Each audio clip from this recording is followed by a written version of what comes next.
I'd like to say that with the turning of the new year, that there is a turning of the page.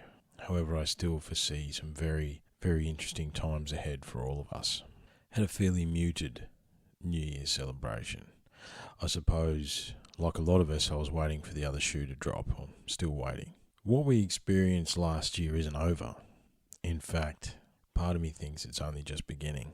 The ongoing effects and impacts that the pandemic and everything that has come with that are going to continue to affect us for a while. And the political pieces that are currently in play are concerning.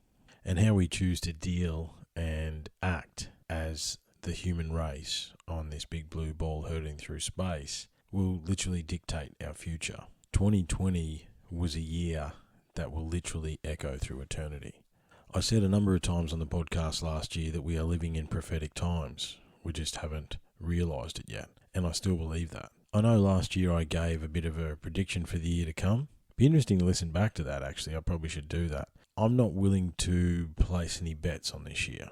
I see many, many concerning things. However, I also see more people becoming aware of their surroundings than ever before. I also see a want to bring back the things that we've lost, such as tribe and community and understanding throughout all ages. So I don't think all is lost. However, the night is darkest, always before the dawn. And I'm not sure we've seen our darkest hour yet. This episode you're about to hear is a few weeks old. I got together with Dan, as we do towards the end of the year, and we had a discussion about US politics and the pandemic and the things that have happened this year. He keeps a fairly close eye on that, a little bit like Mr. Tomlinson's. This one's going to be State of Play 2. I had a bit of a listen back to it. A lot of the stuff is still relevant. You know, obviously there's lockdowns happening again in LA, hard border closures again, New South Wales, Victoria here in Australia, still single-digit case numbers. However, you know, this is where we are now. And look, I think it's a good conversation. It's always a good conversation with Dan when I finally convince him to get behind the microphone. He's a very knowledgeable bloke. He's one of my best mates. He's been a staunch supporter of all the stuff that I've done from the start, and I really appreciate his time. As far as all you awesome listeners go, we grew the podcast by over 115% last year on year from the year before. So endless appreciation and very humbled by all the messages that I've got and all the interaction that I've had with the listeners around the globe. And do not hesitate to send me a message or send me an email, unlockingthecode9@gmail.com, or Instagram, Facebook. I will get back to you, and it's always awesome to hear from you guys. Going to try and step it up a bit this year. Going to try and get it out to more people, get a bit more exposure. I believe in the content. I believe in the concept, and with some of the other interesting work as far as megalithically here in Australia and some of the other partnerships that Unlocking the Code is entering into with guys like the Black Dog Brotherhood and a few others, there's very interesting times ahead, because we do need to build this tribe, we do need to build this community and share our information and share our knowledge. And look, as I say, the testing times are not over. We've got to stay focused, got to stay disciplined, mind, body, soul, okay? And don't forget to be kind, be cool, and remember that we're all people on this big blue ball. And because we do need to bathe in the sun a little bit more, I'm going to use Rowdy's Bathe in the Sun as the intro for this one. Not too sure what I'm going to put on the outro. We might go Rowdy end to end. As always, thanks to Jono for the intro. Thank you to you awesome people around the globe that take the time to listen to this. And again, stay focused, be kind, be cool, stay safe. We'll talk soon. Cheers.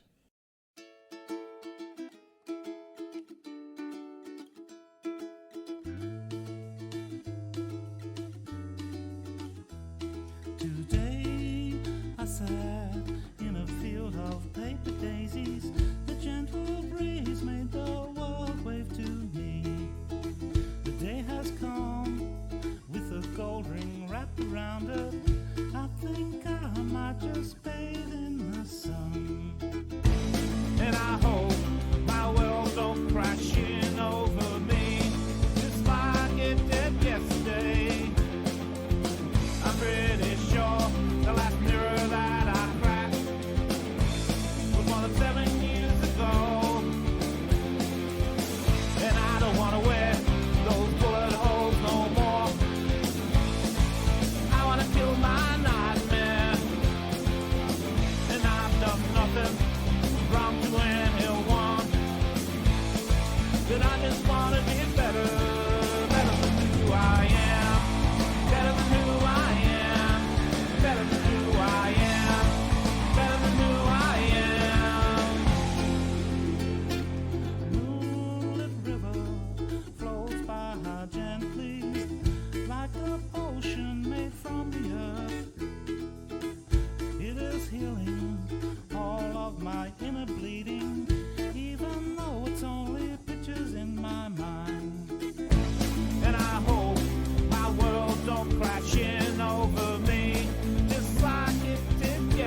G'day everyone, welcome back. We've got Dan in the refinery. How are you, man? Good, buddy. How are you? Good, mate. Good. Look, it's the end of the year. We have a bit of an end of the year get together, and we decided to get the mics out, and we're going to do a state of play too. Fair call. If there is a bit of a hum in the background, it's literally like 35 degrees at 6 o'clock at night.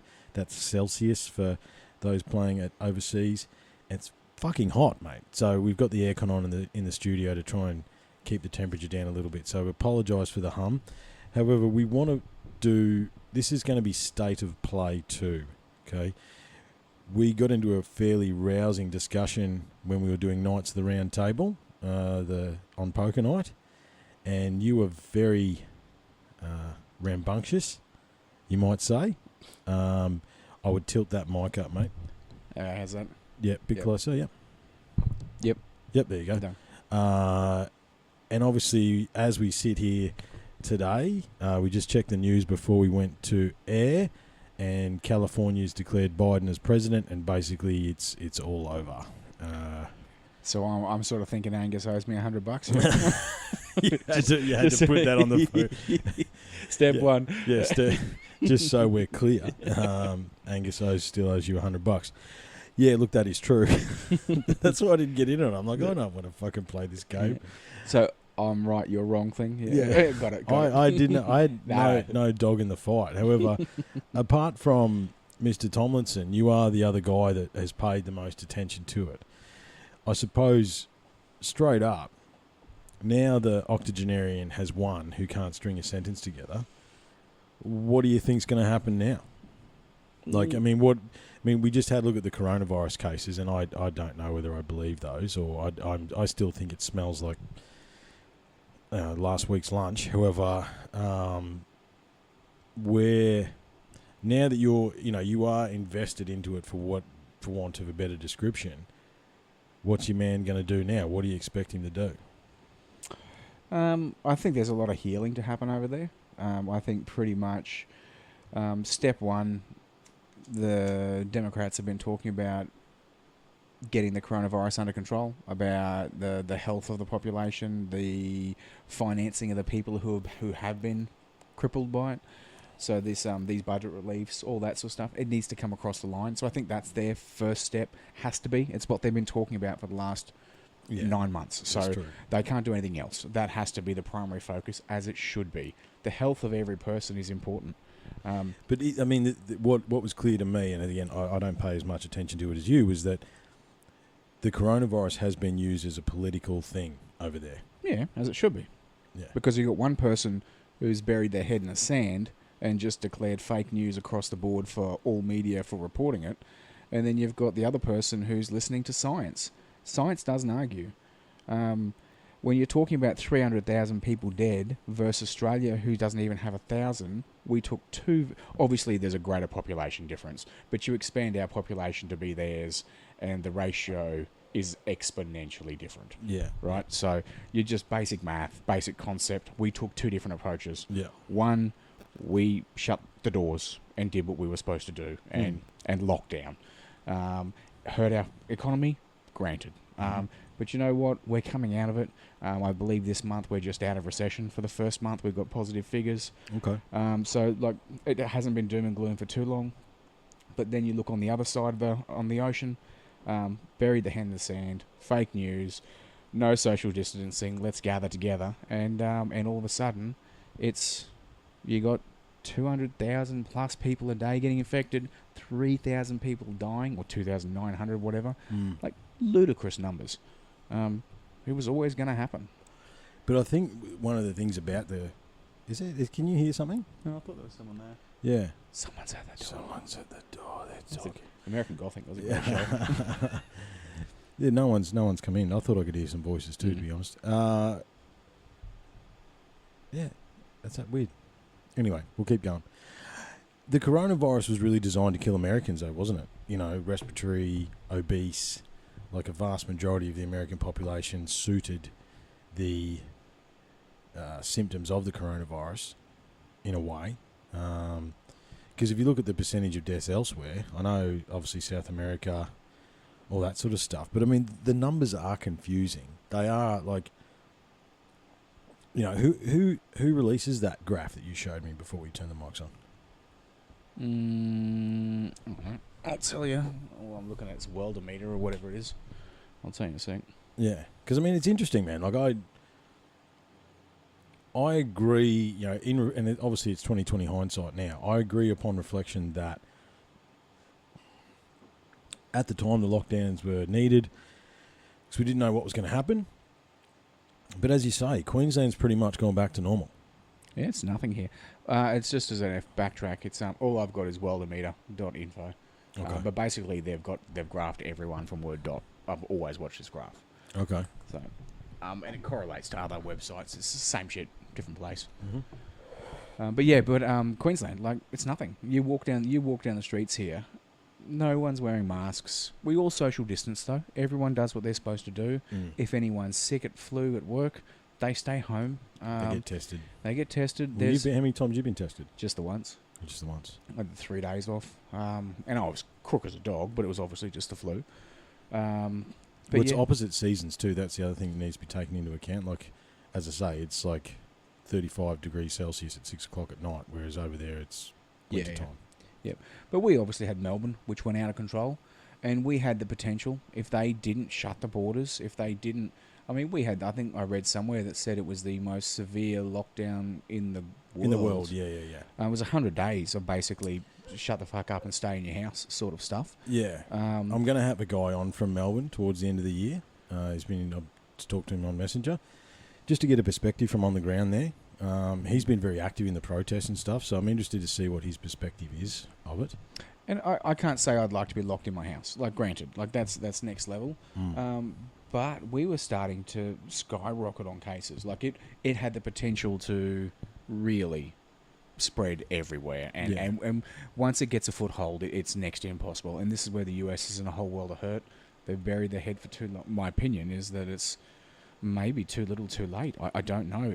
How can you stop a viral spread from 200,000 people? And not just that's today. That's not the last 10 days worth of people who are infected. There's 2 million people.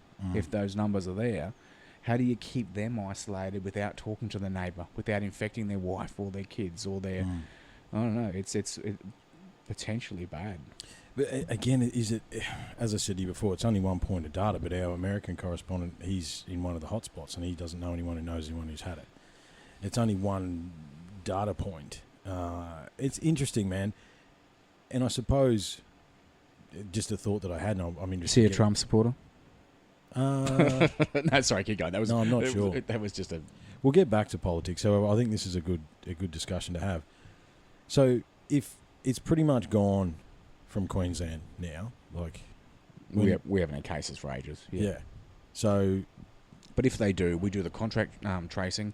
We still can't eat at a restaurant. I still can't go to the pub without filling out a form, without doing a QR code scan, something like that, so that if something happens, they're contacting me. Did you download the app? Yeah. Did you? I didn't. Yeah, no, I got it all. Yeah, righto. I've still got it running. Aren't you a good little boy? Yeah, I do what I'm supposed to do. So, what's the point of a vaccine then? Why would you take the vaccine if it came out? I'd want to know that it wasn't rushed. Yeah.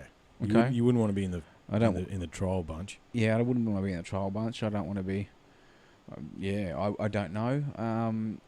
But my concern is the vaccine is probably going to be irrelevant because it's like the flu. People get a flu shot every year. It mutates. Yeah. So I don't know the end game. I don't know how to control it.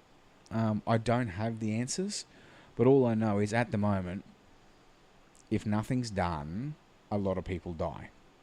But if they do find that it mutates, and they do find that the vaccine's only good for one season, and the next season it's totally different, well, then it's going to be a really bad thing for old people, and overweight people, and people with respiratory disease, because this will hang around forever.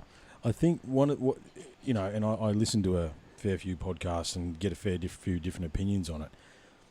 One of the things that has been consistently not said is, how about we eat healthier? How about we be healthier? Like, it's very much focus. One of the problems with modern society is a very high focus on illness as opposed to wellness. Absolutely. You know? Just a little meme here that I saved. 40 years of research, no vaccine for HIV. At least 100 years of research, no vaccine for cancer. Ongoing research, no vaccine for the common cold. Less than a year for the COVID vaccine, I think I'll pass on that shot. Mm. And they've said that the reason that the COVID vaccine is accelerating is because they have injected so much money into it. I'm pretty sure the pharmaceutical industrial complex is not short of a quid. You know, like it's totally different story, that one. Yeah, it just still smells, man. It just still smells to me. I will admit to an initial fear response for my kids and my family, and you know all that sort of stuff initially. However, as it goes on, the vaccine to me seems like a control mechanism. Because that's what'll happen. You can't do the like Qantas come out and said international patrons can't fly unless they've had the COVID vaccine. Which one though? Because there's like 4 or 5 being trialled across the planet. You know, Hadn't heard that. Yeah. Alan Joyce or whatever his name, the Qantas guy, came out and said that a couple of weeks ago. You take it first, yeah. Yeah, exactly. Yeah. Yeah, look, I don't know. I don't know where it's going to go. I said you'd want to know it's safe before you go in. And this is my fear with rushing it, is the fact that I'm not a medical dude. I got nothing on this. But my understanding is there's strict processes that should be followed. And because it's a pandemic or epidemic or whatever, there's one of those, they can then hasten it and skip certain portions of trials. And that rings sort of a bit of a red flag for me. Yeah. I wouldn't want to take it. I'm not in the immediate danger zone. No. I'm reasonably healthy. I'm pretty fit. Do I eat the healthiest? No. Once again, that's work in progress. Yeah. But I agree with your comment before. I think it comes down to health as well. But it's a virus. It's a nasty. But it's not unlike anything else. You know, I think that's the issue that I've got. Where do you stand on any of the conspiracies? Do you pay much attention to that, or? Look, I'm normally a conspiracy theorist, yeah. You are, exactly. That's why I'm asking you the question. Not as much with this one, and I think I'm going to throw the politic thing in here. But Trump sort of ruined my conspiracy theory thought process because everything's fake news. And he's just gone down that avenue of even words that were spoken out of his mouth 2 minutes beforehand is fake news. I didn't say that. It's like, well, hold on, dickhead. You can clearly see that you did. So it's just been brandished that much that if there's so much garbage out there. Yeah. And I think I asked Angus this in a podcast a couple of podcasts ago, and his answer was it's very difficult to wade through the bullshit. And I'd probably agree. I actually pay little to no attention to it anymore. There's so much misdirection in the last 4 years. Now, granted, there's always crap out there, yeah. You've always got two sides to every coin or every argument. It is what it is. But there just seems to be excessive.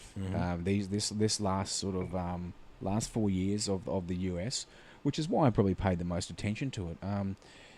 It's been drama. It's like a reality TV show. He's made the country into his own personal TV show. Misdirection, you're fired.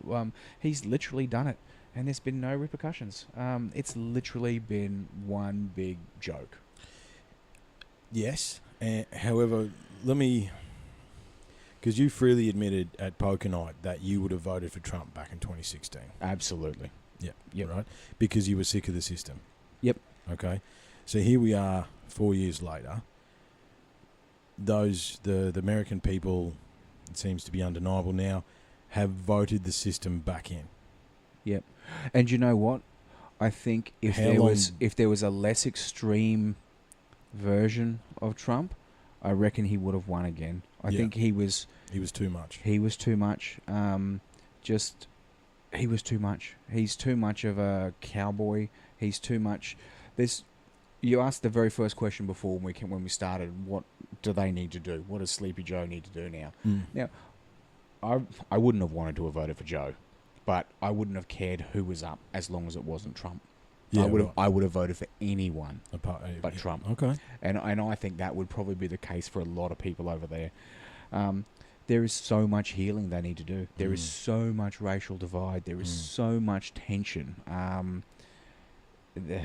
They're in a bad place, and it's scary because the world looks up to them. They're supposed to be the number one, and you know what? They've retracted, and it's the fall of every great empire is retraction, losing allies. Allies then form with enemies, and the world, it becomes a different place. The Mongolians, you go back through the history, history of the world. It is what it is. Yeah, just play it out. I mean, this is the demise. It is. You know, I think I said to Kath last night that I don't think the Western the modern Western society as we know it is no longer teetering on the edge. I think we're sliding down the hill. I think it's, unfortunately, we are in our lifetime we will witness the fall of the Western Empire, the modern post-World War II Western Empire as we understand it. And it's really sad because, like, I'm pro-America. Like, I know they've got our back. We are only who we are because of them. They have been our safety net. It's one of the reasons that I'm glad Trump's gone, because there is so much. There's probably a better chance for re-establishing allies and all that sort of stuff, international ties. But there was so much inconsistency. There was no following the rule of law. There was a I don't care, I will just sue you mentality. I'll do what I want. There's none of that reliability, which has been the US through and through since the last World War. They were your allies. They were your allies, and they had your back. Whereas you've just seen the withdrawal of troops from Germany, you've just seen all of this Afghanistan. It's just one playbook after another been ruined and destroyed, regardless of relationships, and that's the demise. People have lost trust. My personal opinion, like I'm no one in the This is just a conversation, yeah. But yeah, I would have had trust. I don't now. So what's your opinion? Because as far as I see it, you are actually voting for Kamala Harris, I would say. Do you think Sleepy Joe's going to get his first term done? Doubt it. Don't really care. Yeah. As I said, I didn't vote for him. I voted not for Trump. If it's that makes sense.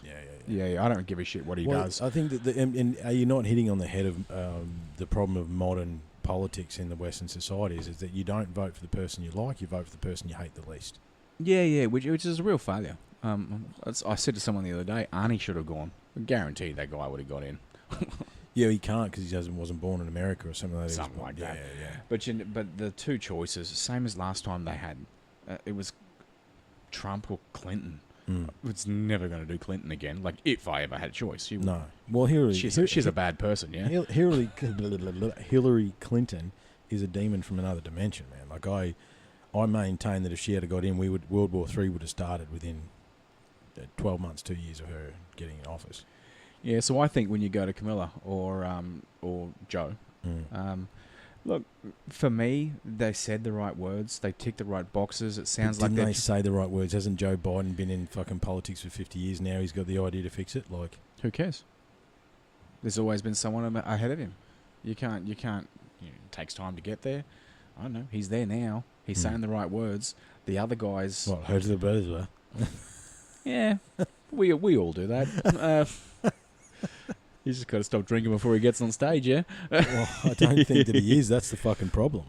But yeah, look, for me, the American politics, you've got, like, Trump was carrying on about Joe's age. Isn't he only, like, 4 years younger? Yeah, he's not that much He younger. ain't a spring chicken, yeah? No. Same shit. He still dyes his hair and jumps into a solarium or whatever it is every time before he gets on stage.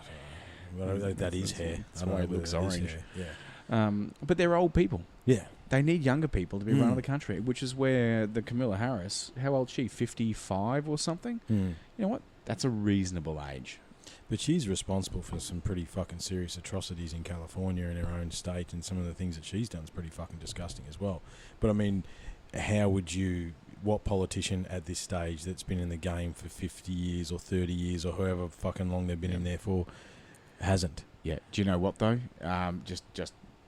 It doesn't. It depends on which side of the fence you sit on. If you're a Republican, you hate them. If you're a Democrat, you hate them. Yeah. And if nothing else, these rallies, this last election, I was walking in there at poker night. I thought it was going to be an absolute shoo-in. Boom, Trump's out.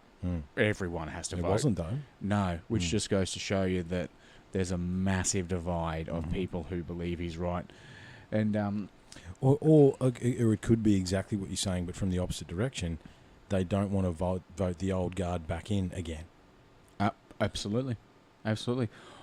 I was talking to some people at work, and they were mentioning about if you've got nothing and you're sort of just in your own little world and you're cruising along and everything's just sort of just blah, and you've got this guy up on stage, as much as you might disagree with 90% of the stuff he says, if he says one thing that ticks your box, just one thing, and I'm like, well, then you're going to vote for that guy. If the other guy's saying nothing and he's saying the one thing that ticks that'll turn your vote. Yeah, regardless of all the other stuff. Like one of the guys at work literally said to me, well, blah, blah, he's pro-Trump. And I'm like, but he lies. Like every word out of his mouth is a lie. Like it's like fact. You can find out. And he goes, well, you just look past that. Like who cares? And I went, hold on.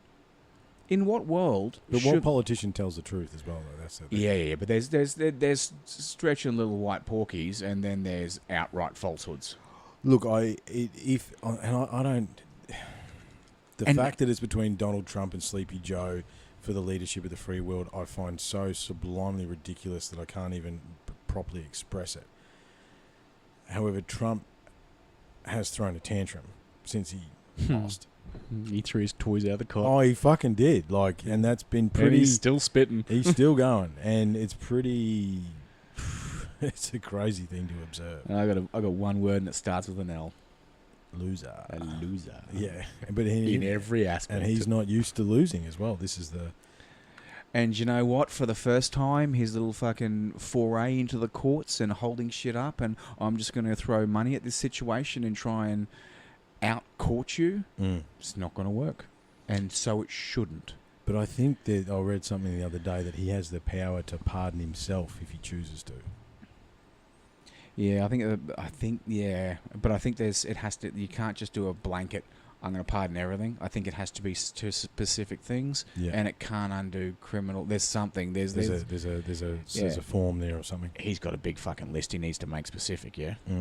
Yeah. So I did read that he was going to try and pardon his kids for the charity funding, like the $100 million or whatever it was that they spent. Ivanka's in the courts at the moment. Oh, for the inauguration or whatever it is. Yeah. And it's like, you know what?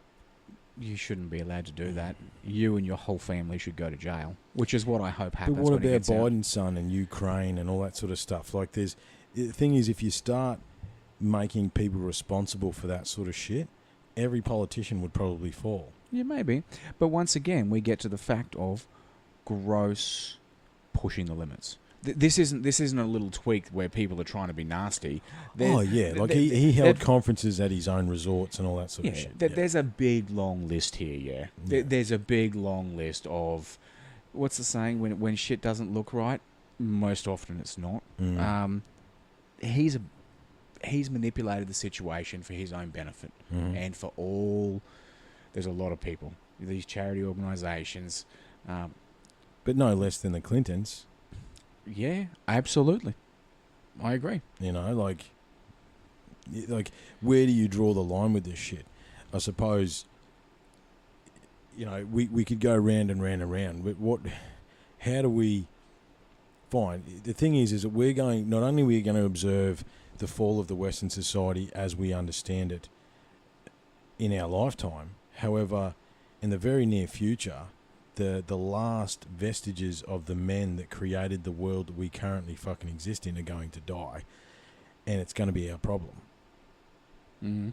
Like, how do we make change? How, or is it too ingrained? I mean, you could start throwing that shit around in Australia. Like I was reading the other day, it's like one of the Liberal Party's highest contributors. And you can only contribute X amount in Australia. Doesn't stop our politicians being worth $500,000. They go in and $30 million when they leave.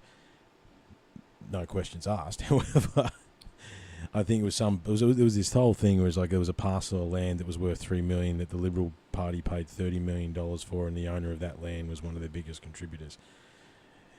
If we start peeling back, yeah, but that's why. What's the Ipswich mayor?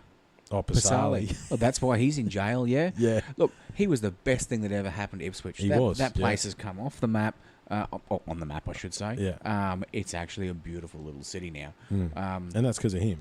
Yeah. But I mean, if you're going to he use your was taking credit card to hire hookers, you probably deserve to get caught. I mean, how fucking stupid are you? And when you're trying to go to the airport with, was it 20 or 30 grand to leave the country? Yeah. You're fucked. But look, they ended up closing down the whole council. They fired everyone. Yeah. It went into like administration or whatever it was, or they were managed by someone else.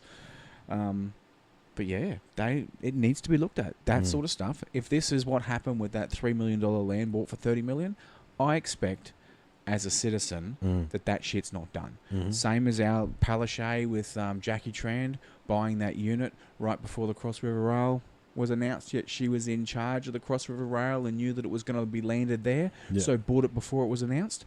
I'd be pissed if I was the person that sold that house, because it instantly doubled in value. Yeah, absolutely. You know what I mean? That's insider information, and that shit's Conflict of interest. That shouldn't be tolerated, and those people should be destroyed. It's as simple as that. But they're that ingrained in the system. I mean, we have the same... It's the same issue. It doesn't matter where you are in Western society, I think.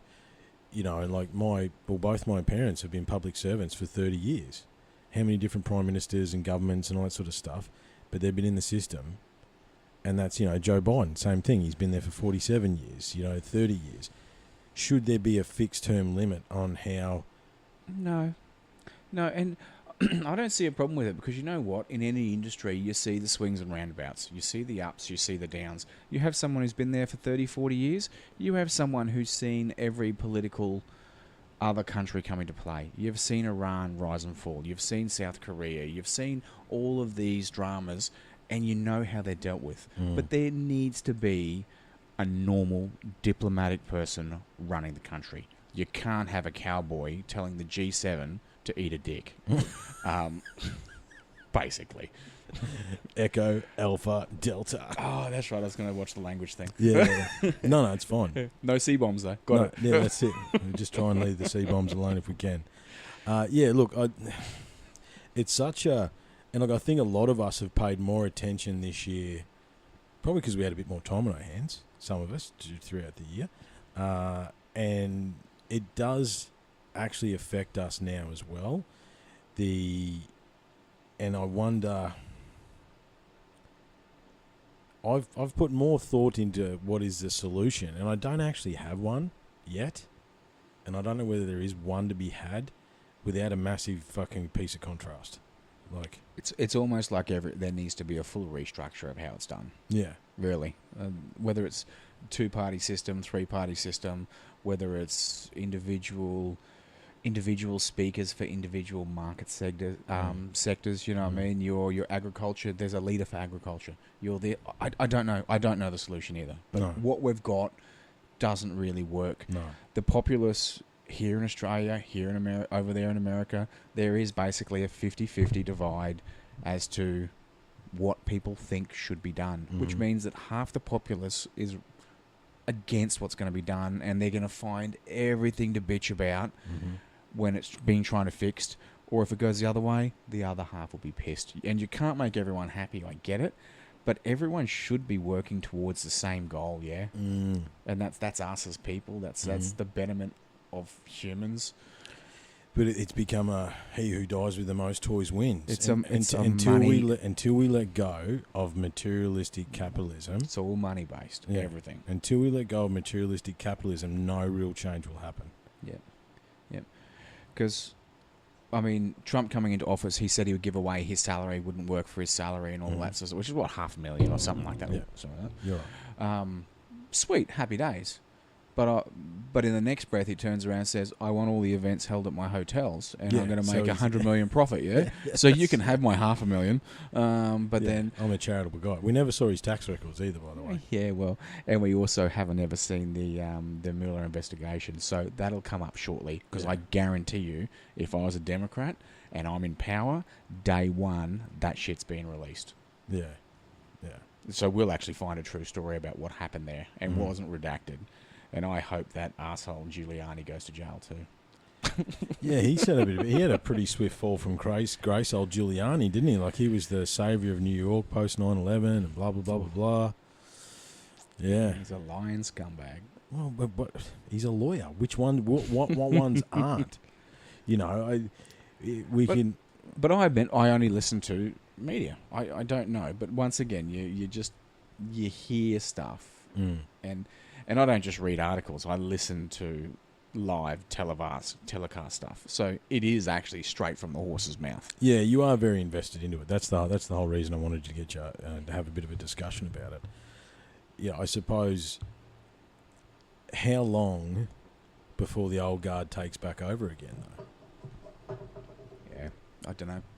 You know, like they've just re-voted back in the same system. That's exactly the same fucking system that they wanted to get rid of. That the whole reason Trump was there is he was a dirty spoke in the wheel, a dirty big pole in the spokes of the wheel of the system, because everyone was tired and sick of the system. Yeah, but as I said, we'll go back to the G7 thing. But when you start alienating your allies and capitulating to the bad guys, and sort of the people didn't want that. That's not what they were talking about. Changing the system, they just wanted they wanted it different. Everyone to get fucked. Yeah. There's a level of we still need to be like leaders, yeah, and not little children who throw our toys out of the cot. Yeah, because like this whole rigged election, come on.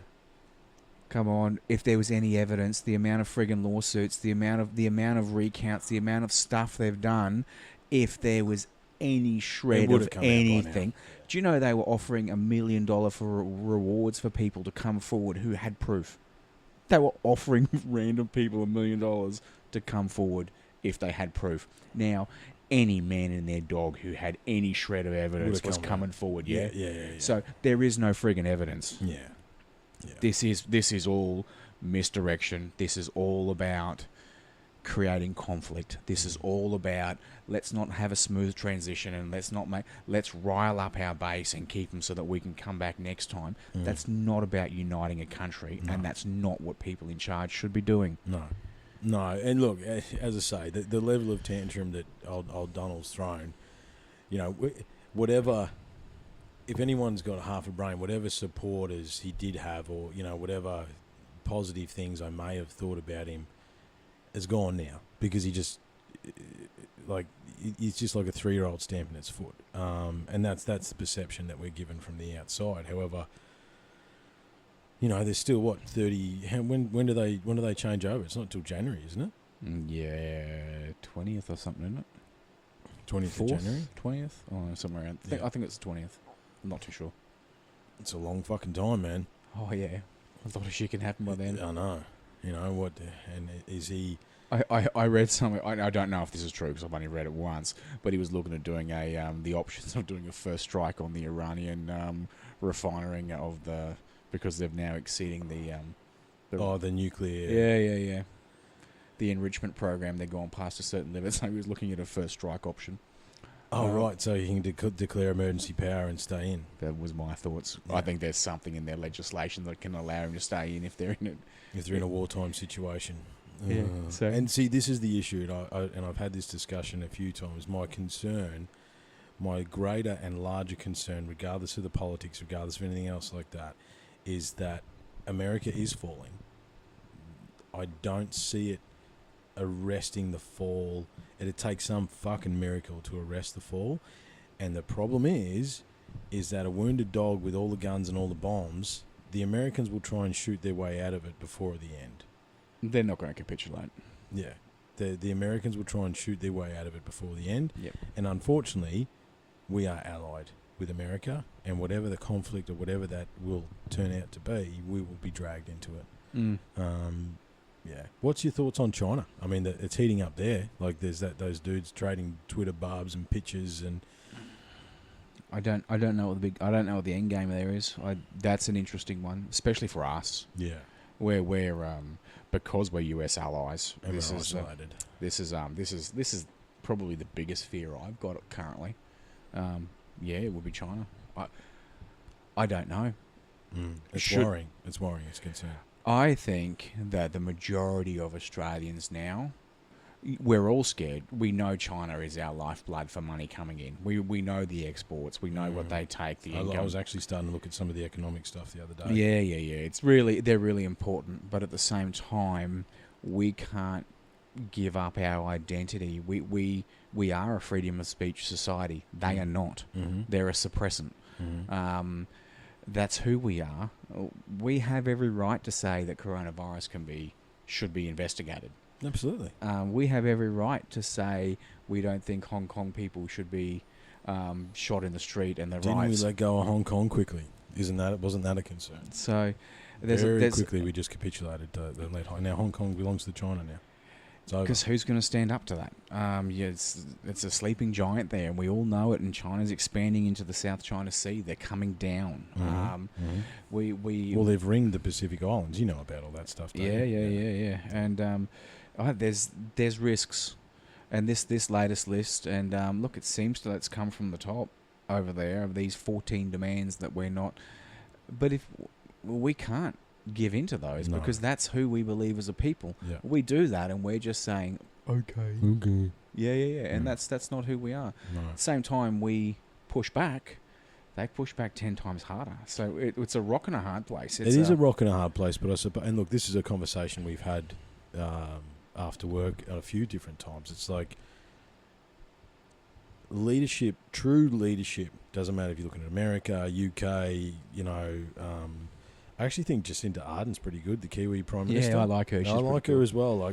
She's no bullshit from her. No, she's a leader, right? But we don't have a leader. ScoMo's not a leader. Let's see why I like ScoMo. But he's not a leader. He's a politician. There's a difference between a leader and a politician. Yeah. I wouldn't have wanted his job this year, and he didn't do a terrible job, apart from when he was in Hawaii during the bushfires. Oh, yeah, but keep going. Yeah. It's been a million things happen since then. If we had true patriotic Australian leadership, we would restart the refineries. We would restart the metal. What the bloody hell they're called? You know what they are. We've only got. Do we make steel in Australia anymore? Smelting plants. Yeah. We'd restart the petrol refineries. We'd restart. We would. Actually, a guy at work had a really good idea.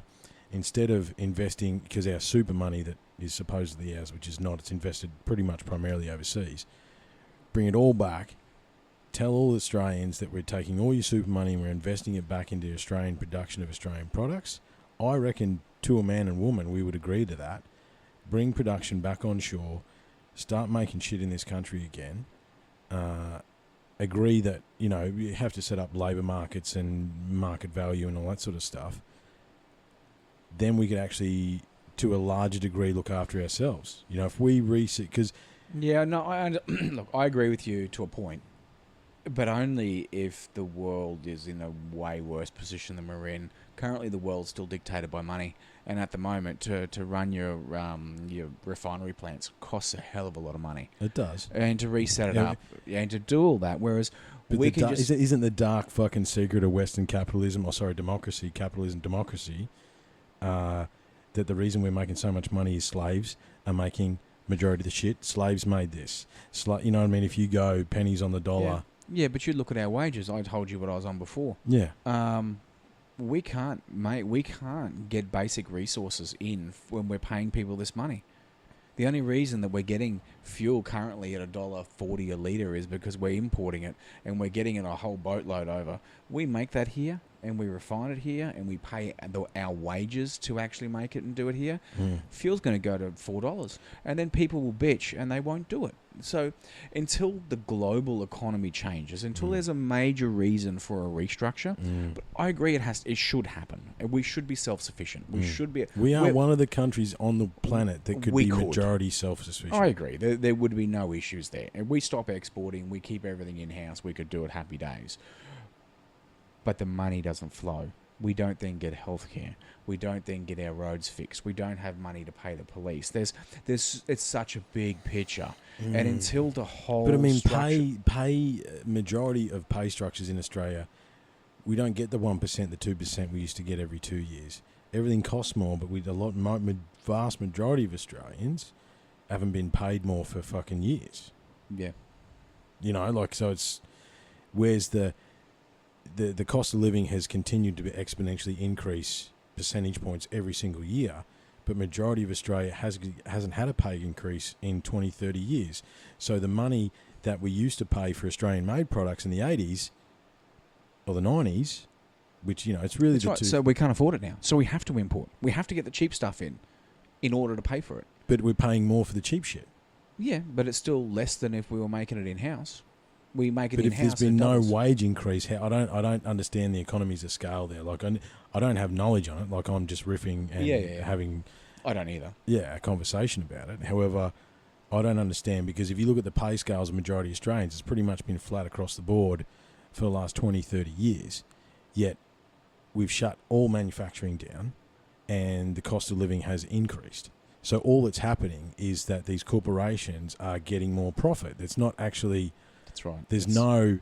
It's not filtering down. No, because trickle-down economics does not work. That's the whole, So basically it comes back to the whole system needs to change. Whether it's politics, whether it's financial, the whole system needs to change. Mm. Yeah. And how does that happen without a catastrophe? No, it doesn't. Exactly. Because too many people, the people who are making the money, don't want the system to change. Mm-hmm. And they're the ones who have the power because they're the ones who pay the politicians and donate to all the systems. Mm. They're the pharmaceutical companies. They're the Military-industrial complex, they're the pharmaceutical-industrial complex. multi-conglomerates or whatever you call them. They're it's all those dudes. They're all the powerful ones, and they don't want shit to change. Because, and look, I think the coronavirus has been interesting as far as most of the rich people got richer this year and most of the medium businesses did not. Yeah, absolutely. Yeah. It's what I find interesting is the way that the work from home workforce didn't affect me personally. I don't do the work from home thing, but I know a lot of people who do, and a lot of businesses have realised we don't need to pay this money for this level 50 in the city unit or whatever floor, commercial floor. Because that's a big thing. Because my workers can now work from home. One of the people I was talking to, their KPIs were smashed. Yeah. Way more than normal because they didn't have the in-house chatter around the coffee machine. They didn't have the hour-long to and fro commute, so they were actually getting more productive time. They had the time to drop the kids at school and all that sort of stuff, so there was less impact on family life. It's a tick, tick, tick, tick, tick. Now, of course, you're going to have the Gumbies who stuff it up, but when you're talking about cost of real estate in some of these places, so yeah, it's an interesting thing, which was thrust upon the industry market sector, that not a few businesses obviously were doing, but this went everywhere simultaneously. So all of a sudden, these little businesses who were like, "Oh, we can't do that," actually they have, and they're now going, "Shit, that works. I can have these guys working from home and still achieve a positive business output." And the ongoing effect of that, I don't think we've felt yet, because it makes city centres pretty much irrelevant. Absolutely, which means it makes the cubicle life irrelevant. Yeah, and so the cost of your CBD now will drop, which means now those high-rises that cost $50 million to build, they're not getting their return on investment, which means we have then those businesses who are then stuck with huge debts. We've then got the rental is going to drop. Everything's going to lower, which means there's a flow on to the building, because all of a sudden we don't need to build more high-rises for commercial. Well, one of the dark secrets of most CBDs is that majority of those big buildings are empty now anyway, and they have been for a long time. Like I remember back in 2013 working in Edward Street, which is the premium street in Brisbane, right? Yep. The premium street in Brisbane, every building around me was empty. Like we didn't have, every building around me was empty.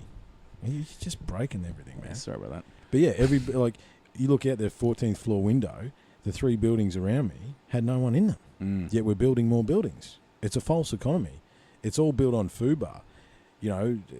One of my favourite lines is like, apparently we owe $2 trillion. Who to? The fucking Decepticons? You know what I mean? Like, yep.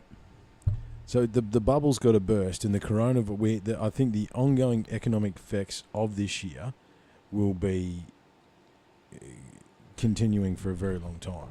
I don't think we've seen anything this year. No. This year, the government's propped everyone up in Australia. The government's given everyone money. They've dulled the hurt. Okay. But our kids will be paying for the money that we receive. Yeah. But we also don't have a lot of dead parents. True. You know what I mean? I'm glad my mum's still alive. Mm-hmm. Whereas if it had be run rampant, there's a lot of people who wouldn't be here. So super happy with that. I'm happy to have a debt full this. But I think by the time the government can't sustain what they're doing, otherwise we will be screwed. Yeah. Yep. So the government will pull the rug out. The banks will stop these honeymoon loan extensions. Mm-hmm. The only reason they're doing it is because they realise that there's going to be so many friggin' mortgage defaults because there's like 1 million people who are out of 2008 all work. over again. Yep, and because I was talking to someone who knew a bank manager, and he's like, "Oh, you're gonna make them pay?" And they went, "No, because if we start defaulting, and they get a flood of houses on the market, the whole market crashes, and then we're left with debt. We can't make our money back. We'd rather you hold your own debt." Well, you go back to the CBDs, right? You know, you think about, you know, like some of these houses in Sydney, you know, 5 years ago, you're paying $2 million for a 3-bedroom, 1-bathroom house. You're not passing a property onto your kids. You're passing your debt onto your kids. And even now, I think a lot of those properties are beginning to fall over. Yep. And if what the coronavirus has exposed, the majority of these office people can do their job in their pajamas sitting at the table, there's no need to be right next to the train station. There's no need to be in there. You can be anywhere that's got internet access. It doesn't matter. It's irrelevant. Yep. Yeah. So my prediction, and look, crystal ball stuff. Yep. Is you know, I'm saving for a house. Mm-hmm. Another one again. And I'm like, by the end of next year, I think mid next year, by June-ish, February, March, I reckon the government will start pulling the rug. Banks will have to start making people pay. I think with us, all of the rent that people weren't paying rent for because they've held over, it's due like in a lump sum once. It's not like they have to stop paying it. So all of a sudden... No, and all these extension loans, it just tacks onto the end of your loan. Absolutely. So the bank's happy to do it because they're making more because they've just increased your base load. Yeah. And you're now paying... They're making more money out of it. Yeah, you've got another 12 months interest you need to pay. Yeah. And the ones with the rentals. So all of a sudden now if someone didn't pay rent for a bit, I think they've got to pay the lump at the end. They've still due all that money. So by the time the laws change and they can start evicting people, there's going to be more people getting kicked out. But where's that money going to come from? That's the other question. Of course, if I can't pay it today, I can't pay it in 6 months' time if nothing's changed. Yeah. So, stupid process. But my theory is, the government's going to pull their money early to mid next year. The banks are going to pull their get out of jail free clause. And then all of a sudden, there's going to be a flood. There's going to be a lot of people who are going to be far behind. And I'm hoping, it's a horrible thing to say, but I've got enough behind me to actually capitalise on that take advantage and of get back in and get my first house back again. Yeah.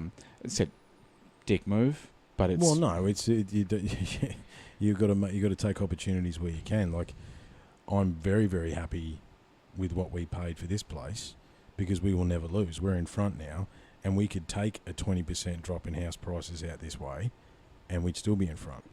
The way we've actually structured how we've done and how we've played it out here. So, and I think that will happen.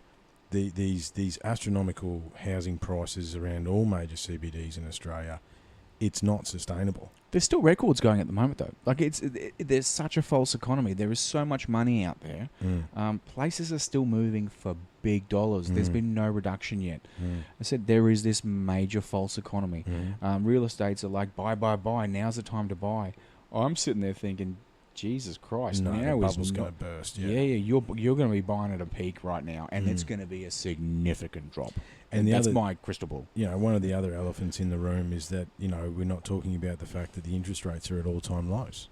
And they're going to be for the next 3 years. So they're seeing no major improvement. Even with us coming out of recession supposedly this month, we've got the first positive since the whatever it was. It ain't going to change. No. This is stimulus based. This is stimulus driven. This isn't a recovering economy miraculously. We've still got China to deal with. China has their little tanty and throws the toys out of the cot. We've got way less money coming in. Have you heard about there's I think it's UK, Australia, New Zealand and Canada maybe signing a unilateral trade agreement?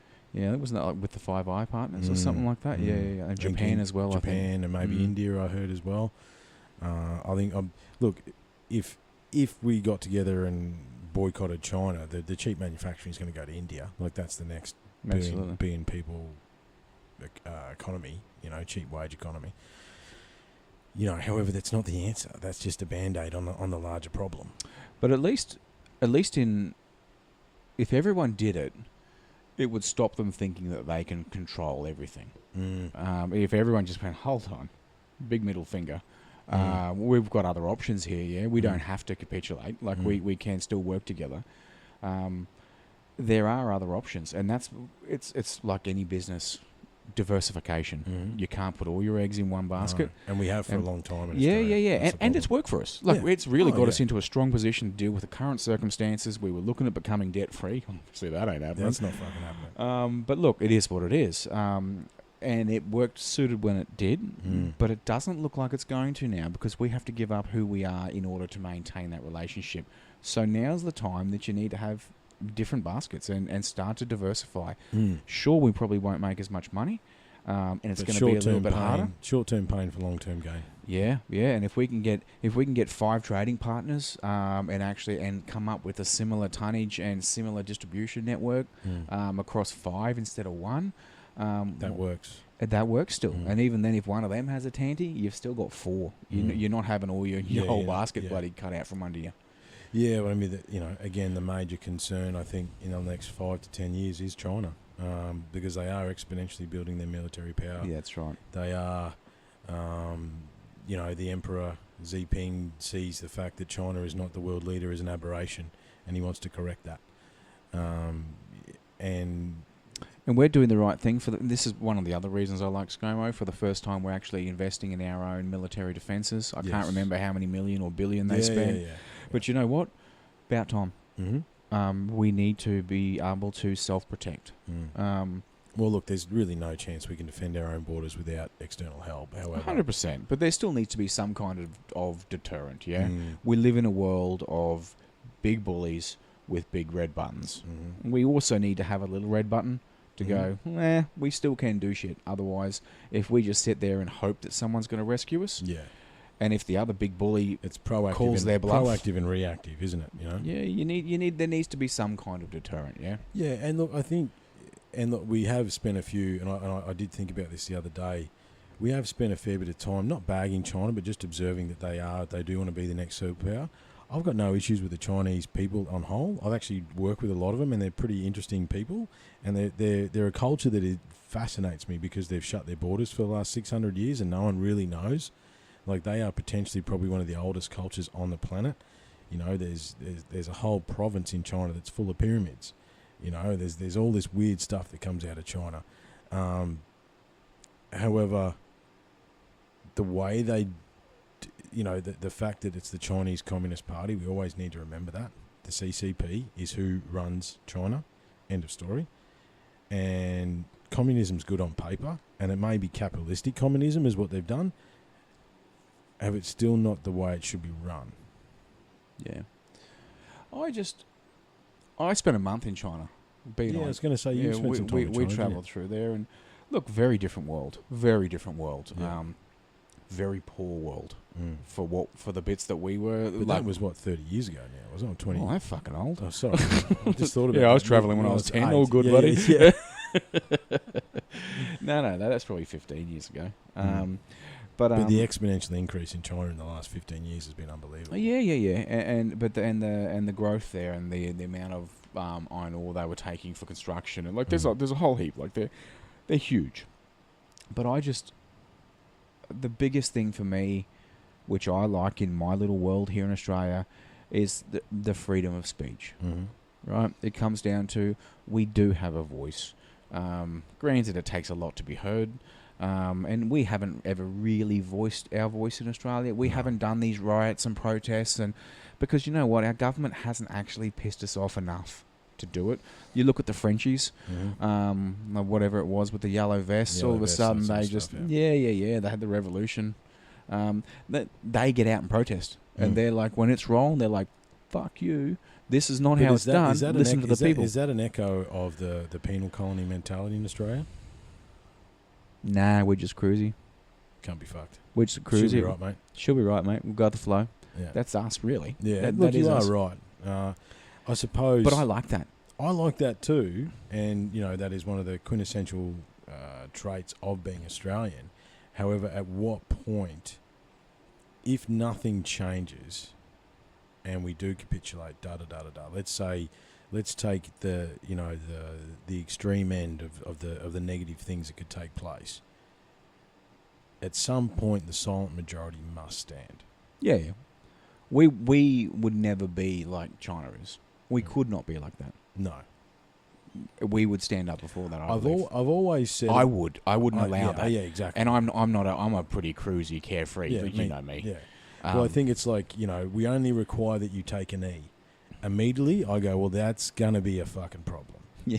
Like, EAD. Yeah, exactly. Echo, Alpha, Delta. Yeah, exactly right. I wouldn't. And I've always said about Australia, right? So, we got 25 million people or whatever it is. If you were... The thing about most genuine Aussie blokes is that if you were to, say, invade Australia, if you make us get up off the couch, put our beer down... You're in trouble. You're fucked. Like, you better be fucking... If you're going to make us get up and do something, you better be fucking ready because... Yeah, we're not going to lay down. You're not going to bend over and take a pineapple. No. That's what a lot of... I can imagine that from an exterior perspective, there's a percentage of countries around the planet that look at the amount of land that's available in Australia. It's a hard country. Like, good luck. You want to march in from the north? Get through the crocodiles and the rainforest and the desert, and then we'll meet you at Brisbane, right? We'll see you when you get here. However... What you can't understate about Aussies is the reason we're so cruisy and laid back is that because we know it's like, yeah, come down, let's come on, yeah, come here for a second. If we're made to get up off the couch and actually fucking do something, you better be ready. Yeah, and so we do have good allies. We do. So, but how powerful are those allies if America falls? That's the question. Yeah. America won't ever fall. America will just fall from grace. Yeah.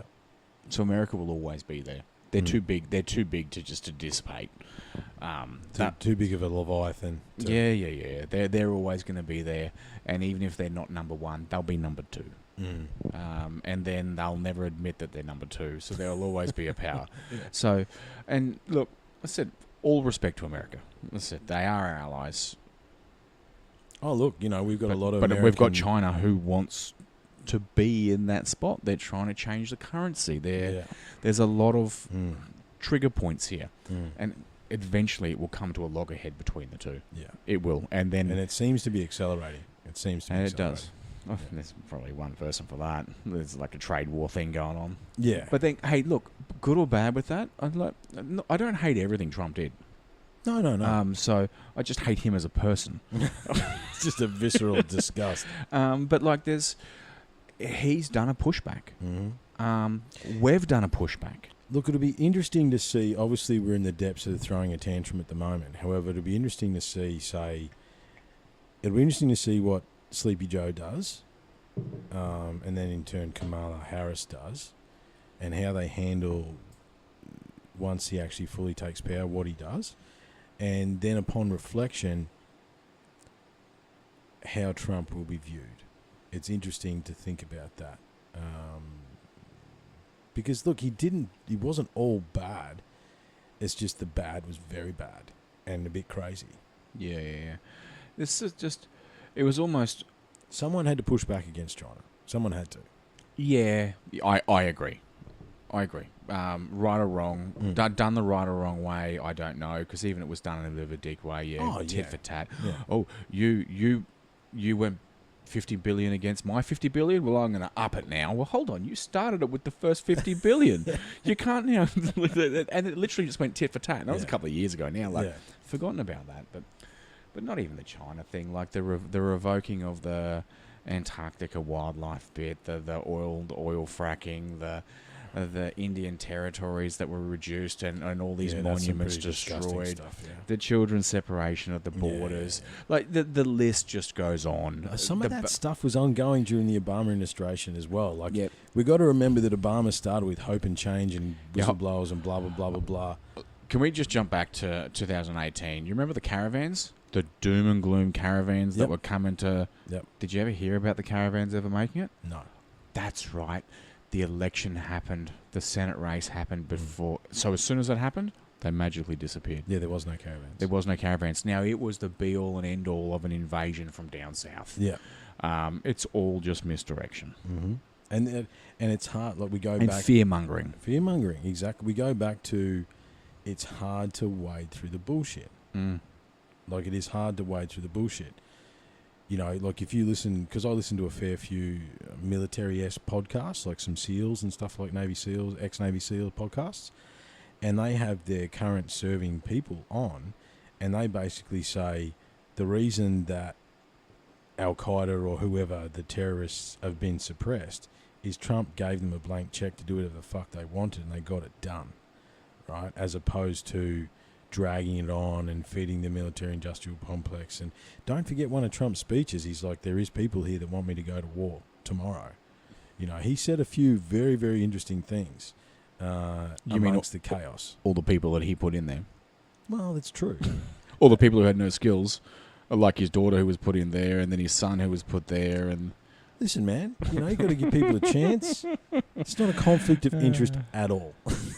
Jesus.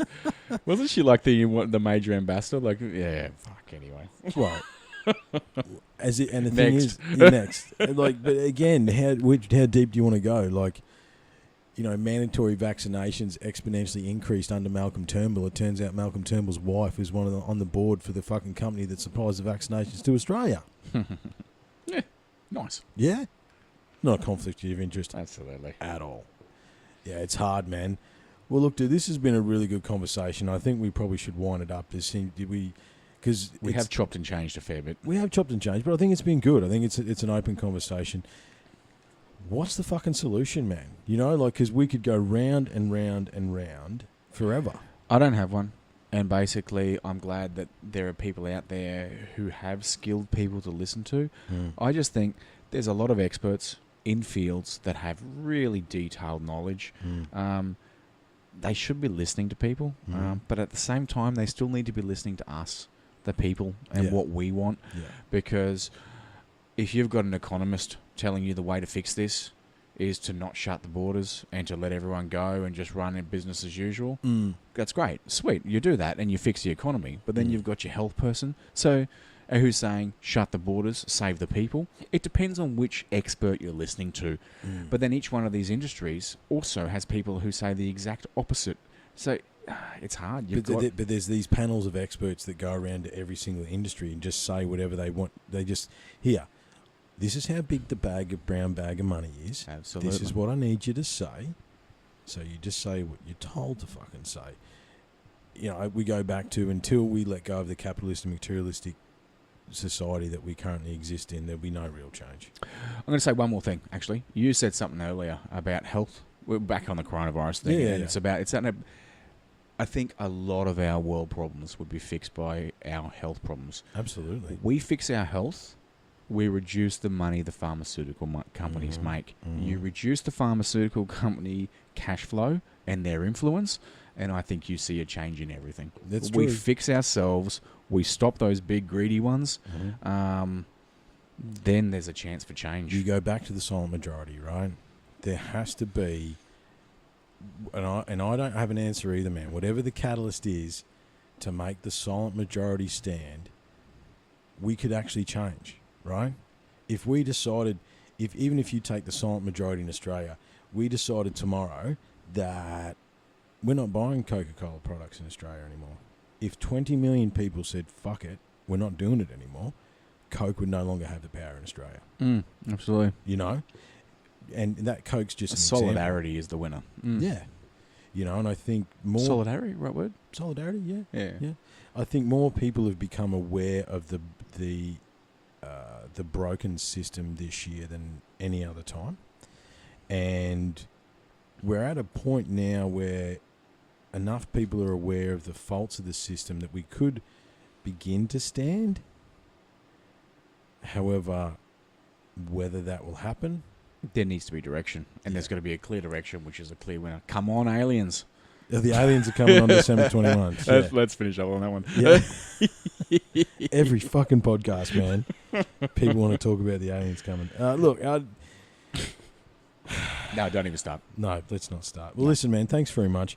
We've got our customary end of year video game session to get started, and it's always awesome to sit down and talk to you, man. Like we've said a number of times over the phone, we wish we could have a recorder because we have some robust, very fascinating discussions on the drive home at times. Really appreciate you, brother. Thanks for coming on. Thanks, buddy. It's been good. Thanks very much, guys. Look after yourselves. Stay safe. Be cool. Ciao, ciao. And we'll talk soon. Cheers. 1,